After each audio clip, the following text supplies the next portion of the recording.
Assalamualaikum warahmatullahi wabarakatuh. Selamat siang semuanya. Bersama kami kelompok 4 yang terdiri dari saya Sahrul Nukolis dari Prodi Hubungan Internasional sebagai moderator dan ada 6 narasumber saya. Silakan memperkenalkan diri. Saya Naufal Rifat Ibatullah dari Prodi Teknik Lingkungan. Dan saya Raffi Prawidiawan dari Hubungan Internasional. Saya Rani Abdurrahman dari Prodi Hubungan Internasional. Saya Najwa Delia dari Prodi Administrasi Bisnis. Saya Saidah Askia Khairatan Husani dari Prodi Hubungan Internasional. Saya Nanda Karuniawati Subroto dari Prodi Hubungan Internasional. Oke.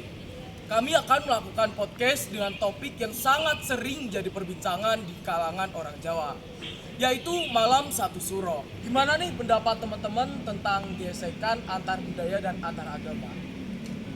Menurut saya, gesekan antara budaya dan agama yang terjadi pada malam satu suro ini yaitu pengkhususan pencucian senjata yang dihubungkan dengan kekuatan gaib.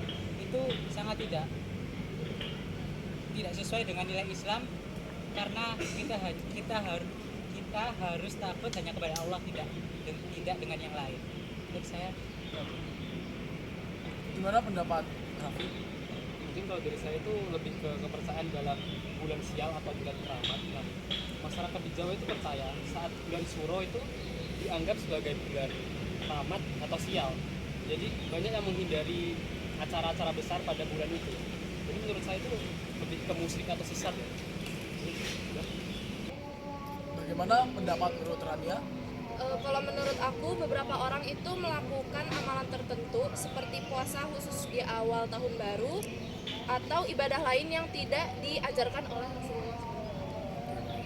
Bagaimana pendapat menurut Najwa? Kalau menurutku sih, masyarakat Jawa itu sering mencampurkan nilai mistis sama ajaran Islam.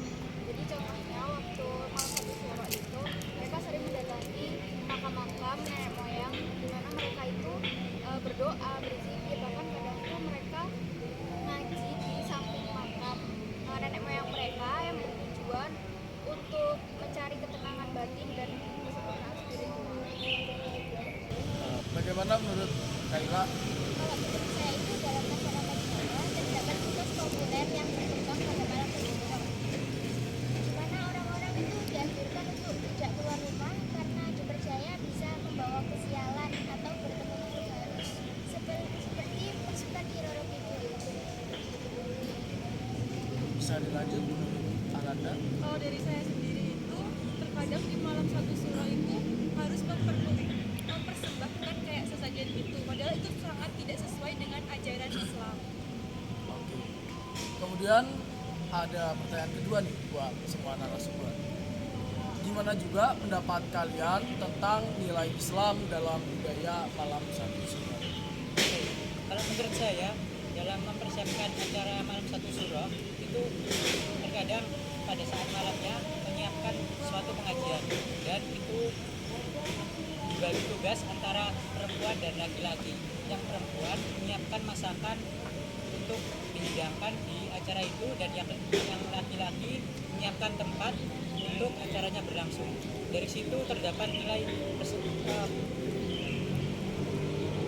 persatuan dan gotong royong untuk agar acara tersebut dapat berjalan dengan lancar. Menurut saya seperti itu. Gimana pendapat Raffi? Mungkin untuk saya kan ngambil dari contoh ini kan, tapi dia ada diadakan sebuah acara. Nah itu acaranya itu bisa dijadikan untuk sebagai sebuah rasa syukur dari masyarakat. Jadi diadakan acara tersebut. Nah di sini tuh bisa dilihat dengan kan di acara itu mungkin diadakan kayak sholawatan itu. Nah itu rasa syukur kepada Tuhan dan kepada Allah dan Muhammad. Jadi itu saja sih sebagai ungkapan rasa syukur. Pendapat Rania? Kalau menurut aku, malam satu suro itu bisa jadi membuat diri kita meningkatkan silaturahmi karena biasanya kalau di beberapa tempat itu kayak ada pengajian, jadi kayak orang-orang tuh bisa mempererat tali silaturahmi. Menurut Najwa? Kalau menurutku nilai Islam dalam satu surah yang disebut adil itu bersedekah. Karena masyarakat Jawa percaya kalau misalnya kita bersedekah di malam satu surah itu mereka bakal dapat banyak keutamaan dan juga keberkahan. Nah sedekahnya ini juga nggak berupa uang doang, tapi bisa berupa makanan, pakaian atau bahan-bahan lain yang bermanfaat buat orang-orang yang membutuhkan. Bagaimana menurut Gaila? Kalau menurut aku itu nilai Islam yang penting tercermin dalam hukum Indonesia salah satunya adalah larangan berbuat aniaya terhadap diri sendiri maupun orang lain. Nilai ini mengajarkan pentingnya menjaga keselamatan, menghargai sesama, dan hidup dengan penuh kasih sayang. Bisa dilanjut dari Ananda. Kalau dari saya, nilai Islam dalam budaya malam satu suro ini tuh bisa menjadi sarana dakwah karena ya, ketika kita melakukan dakwah itu kan ada pembacaan ayat suci dan salawat kepada Nabi. Jadi kesimpulannya dari podcast kali ini adalah kita harus meningkatkan rasa syukur kita kepada Allah. Kita harus menjaga persatuan dan saling membantu, memperbanyak dakwah, menjaga keselamatan dimanapun kita berada, memperbanyak sedekah, dan yang pasti kita harus saling menguatkan tali silaturahmi. Sekian podcast kami pada siang hari ini. Wassalamualaikum warahmatullahi wabarakatuh.